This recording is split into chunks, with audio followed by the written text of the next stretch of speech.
Good afternoon, everyone. We are in conversation with Lloyd Mathias. He is, what do I say about Sir? He's a pan-Asia business leader, marketer, strategist. He has intimate knowledge of the region and a proven track record of creating compelling visions, driving business performance across domains. You name it, and he is been there. So I have known him for the last 14, 15 years now. It's been a wonderful experience, knowing Sir and interacting with him over the years. He has led and motivated teams on a platform of trust, performance, and respect. He's been with HP, Tata, Motorola, PepsiCo. So, as I said, you name it, and Sir has been there. So, welcome to Edge, Sir. Thank you, Ananya. Wonderful to reconnect with you. And such a pleasure. Known you for such a long time. Looking forward to this conversation.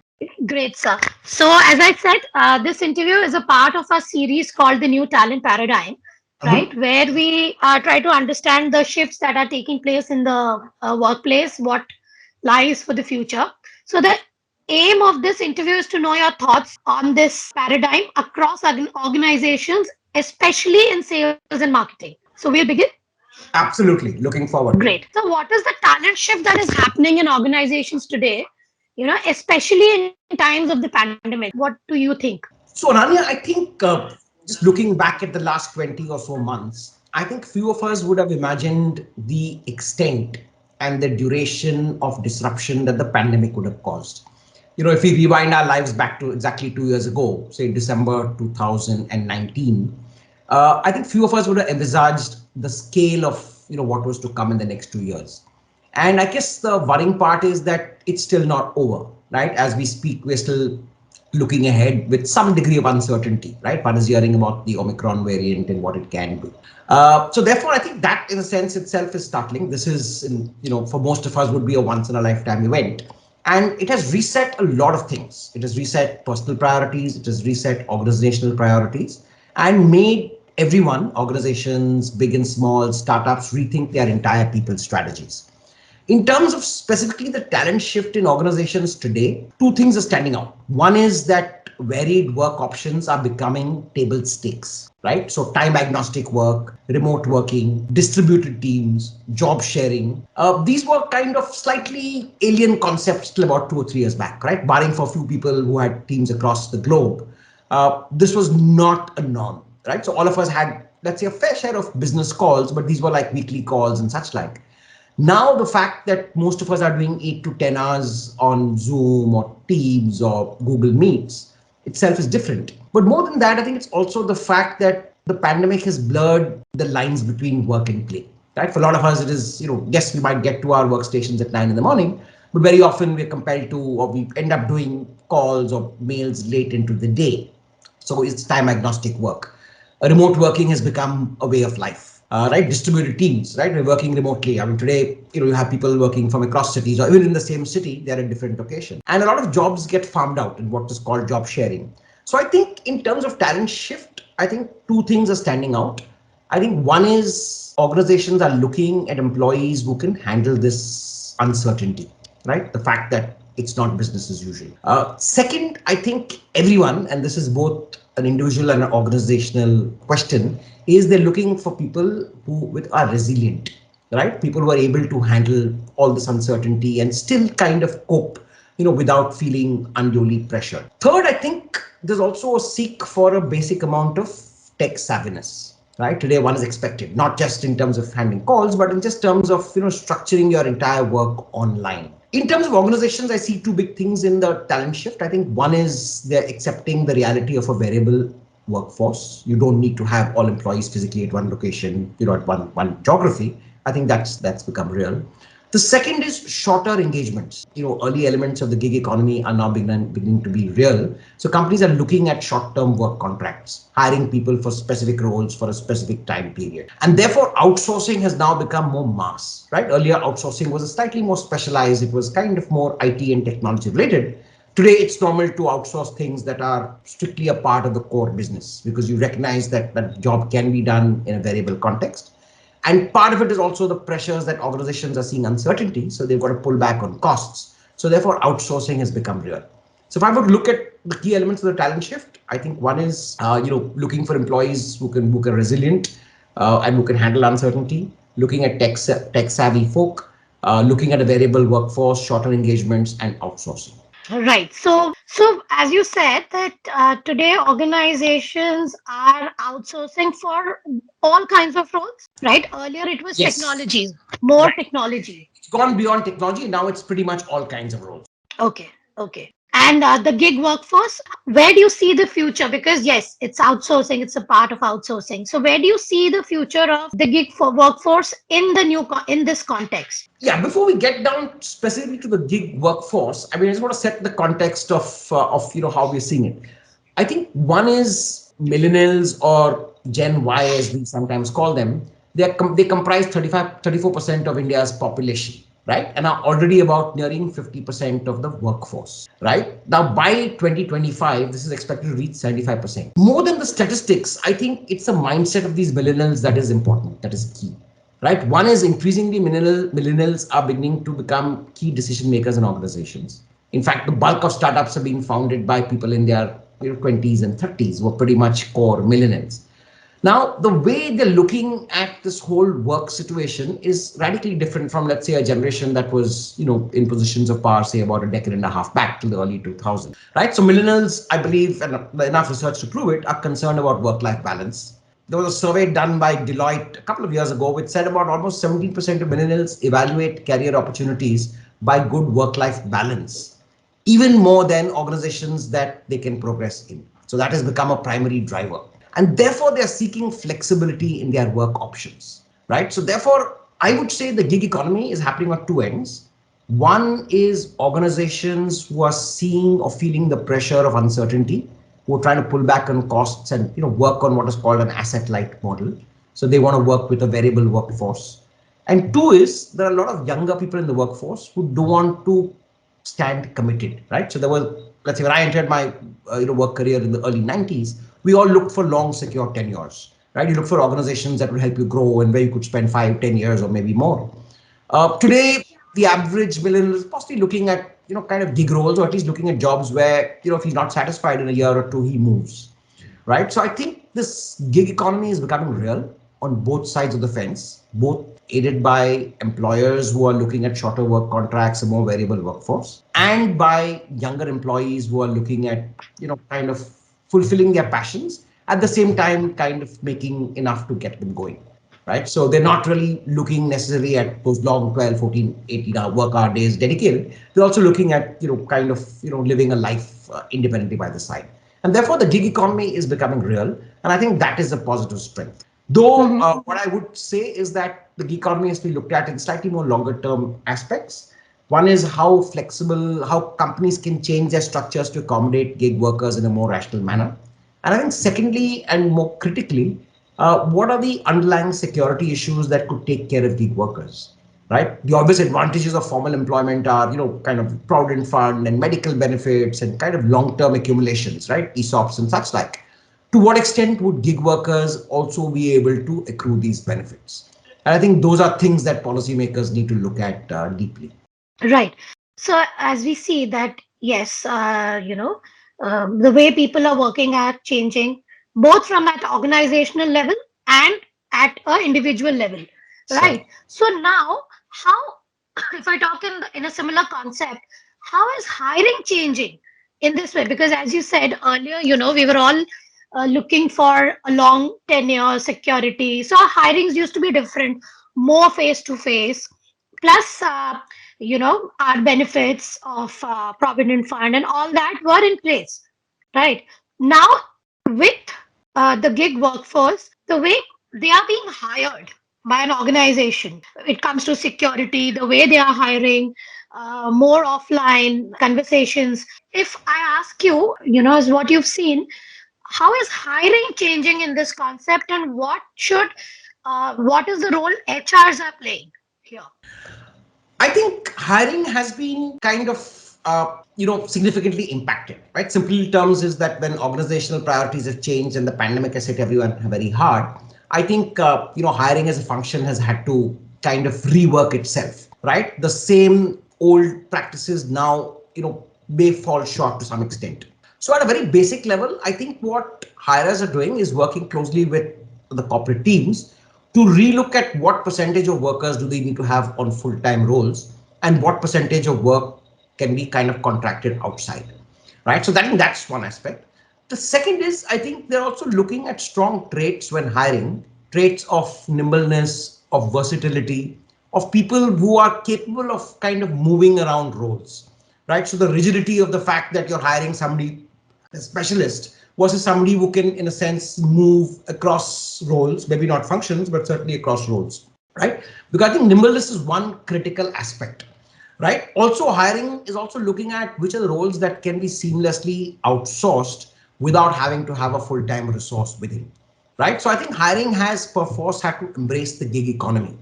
And like I said, for organizations, this new employee model works because it helps lower fixed costs, it reduces overhead expenditures, it kind of limits their exposure to long-term medical expense and leave costs.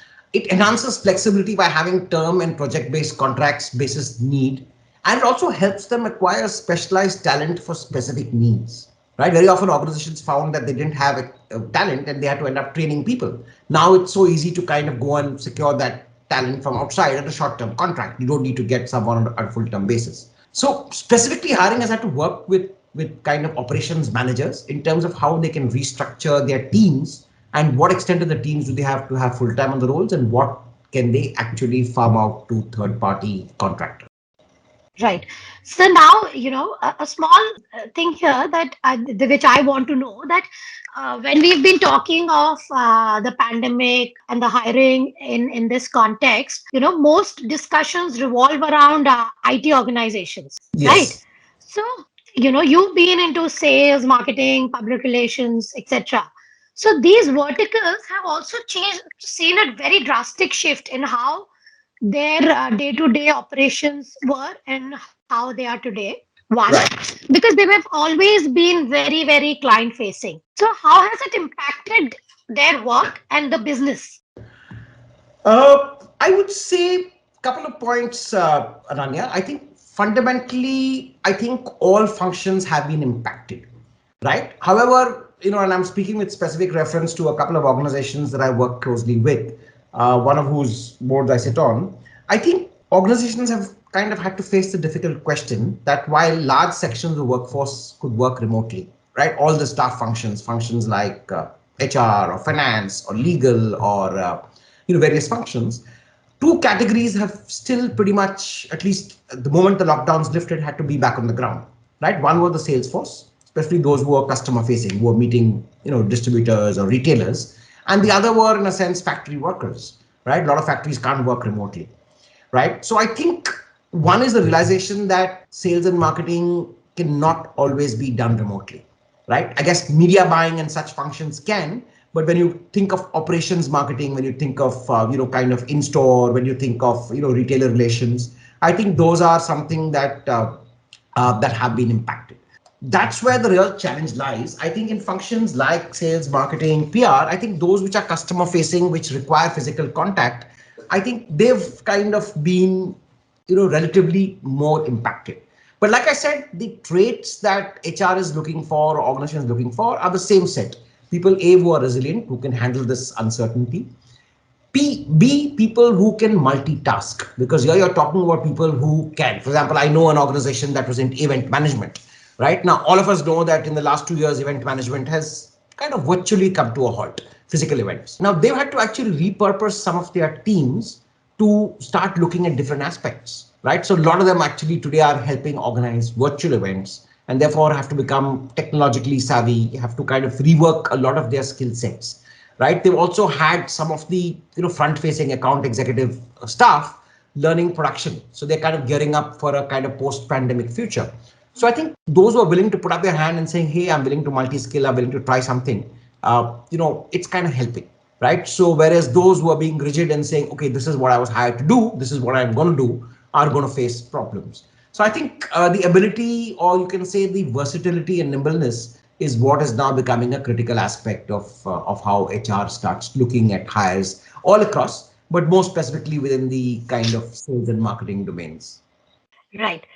So you've answered a part of my next question, which is like the new skills that you see are in demand for the future. You've told me about the non-tech skills like being resilient, multitasking, being nimble, and being aware of technology.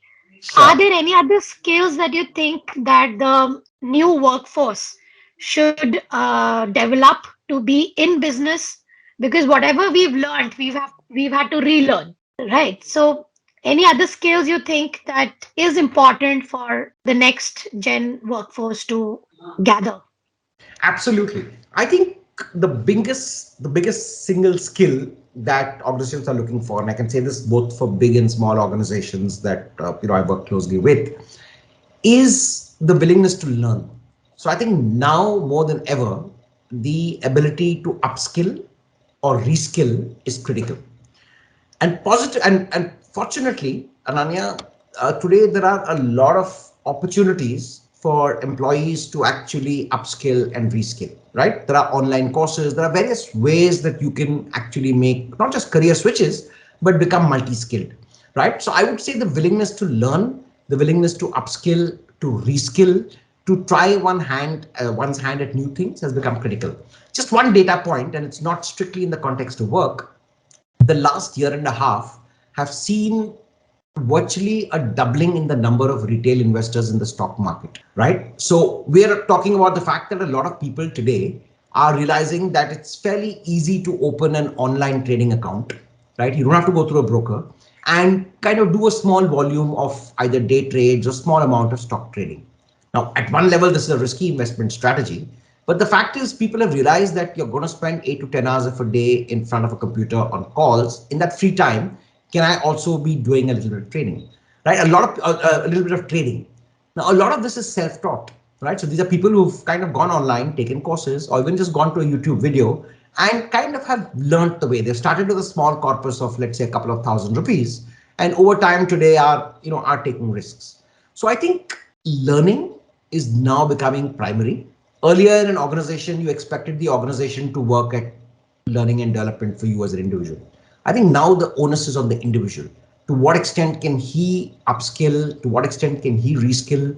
To what extent can he make himself more employable in a kind of future that is going to be more gig related, right? Long-term job contracts are going to possibly reduce, is my feeling.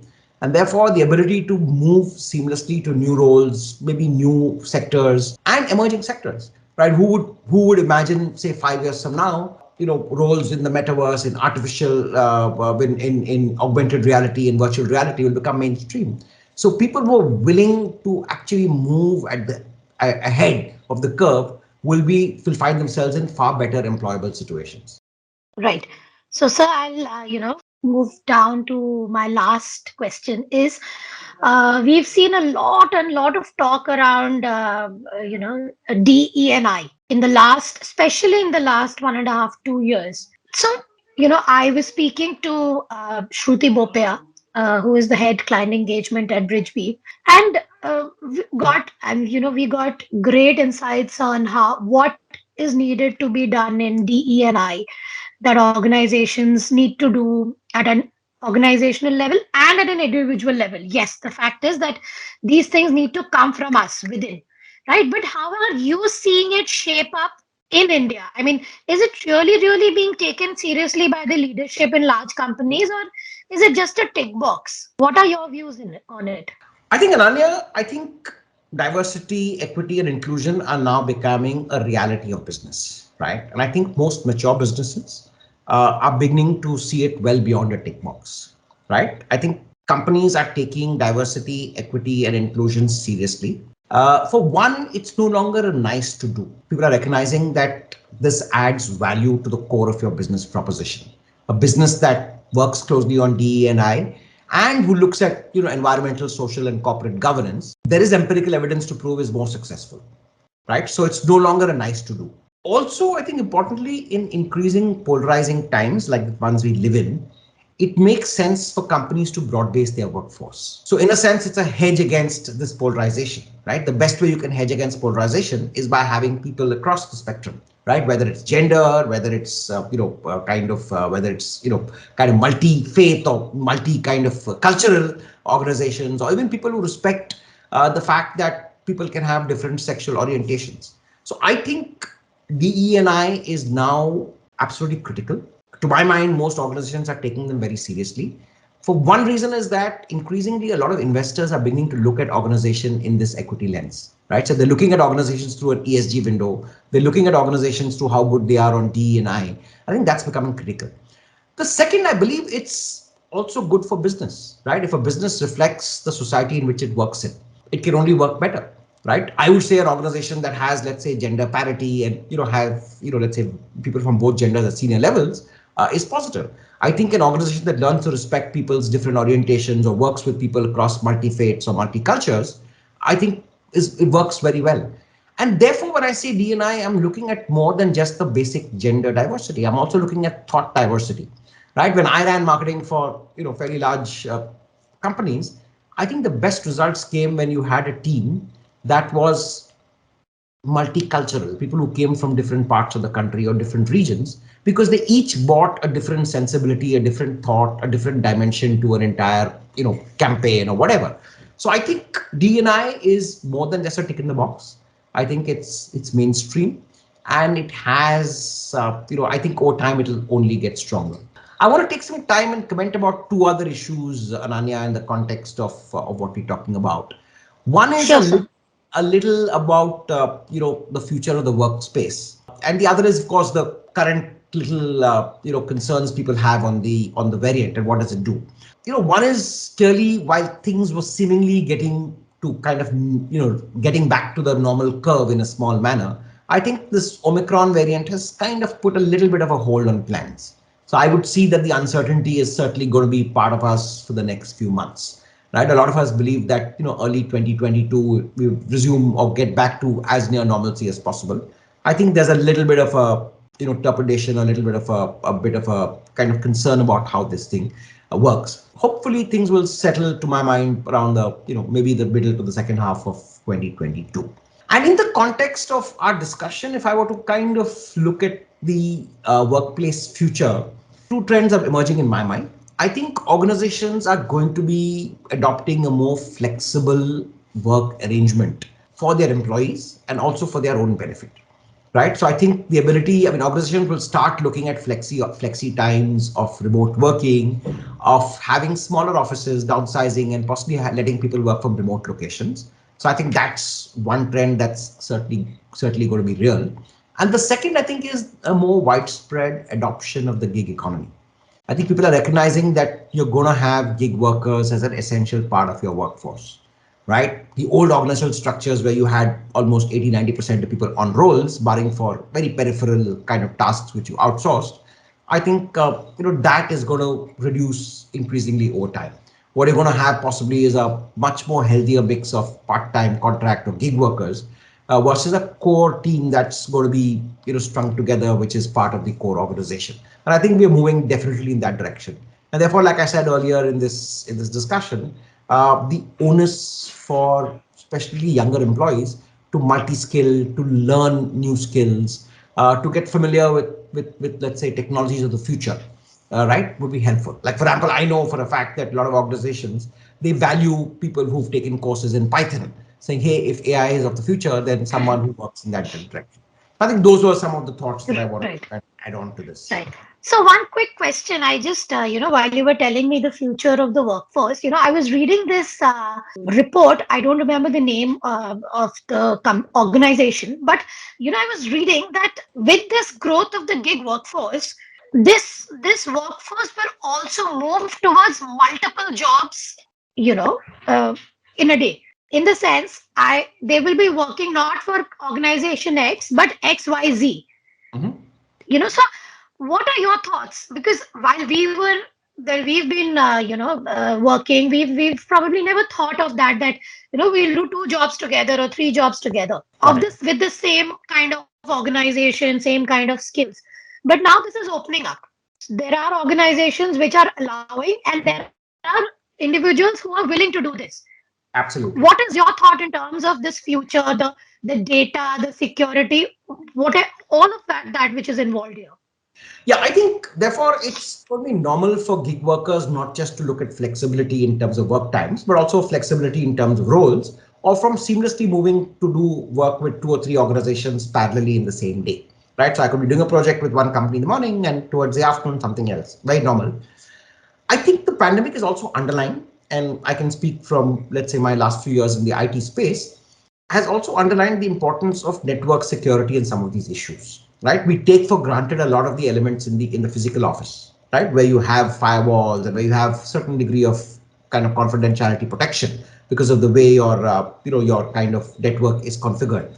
But now you're talking about the bulk of the workforce being remote, right, and working from anywhere in the country. And a lot of environments are not in secure networks, right? People are working out of public networks in co-working spaces and such like. So I think the emphasis on network and security and protecting an organization assets, I think now is re-emphasized, right? So organizations that have strong business continuity plans in place, actually they've put clear mandates about how they can handle this. And that also involves therefore providing employees with the necessary infrastructure. Not everyone has access to a high-speed broadband connection, or not everyone has access to a kind of home office which is totally kind of confidential away from your spouse or from other interferences. So I think that has become an important aspect, and I think organizations and individuals have to start thinking about that, right? So all of us need to carve out our little workspaces at home, right? And it's not always very easy, right? Of crowded small apartments in, let's say, cities like Mumbai, where you have a family of four or five living in kind of small places, right? So both the kids going to school or attending online school, the husband and wife both having jobs that require calls. Do you have the broadband infrastructure, right? Do you have that many sets of computers, tablets, etc.? So I think it's kind of putting the emphasis, but clearly the future organizations will start have to look at these things very deeply. Thank you so much, sir, for your time. Okay. Would have loved to have a longer conversation with you, but I know you have your schedule packed, calendar packed. We'll catch up soon, and pleasure speaking to you. Thank you so much for your time. My pleasure, Ananya. Thank you so much. Great having this Thank chat with you. you.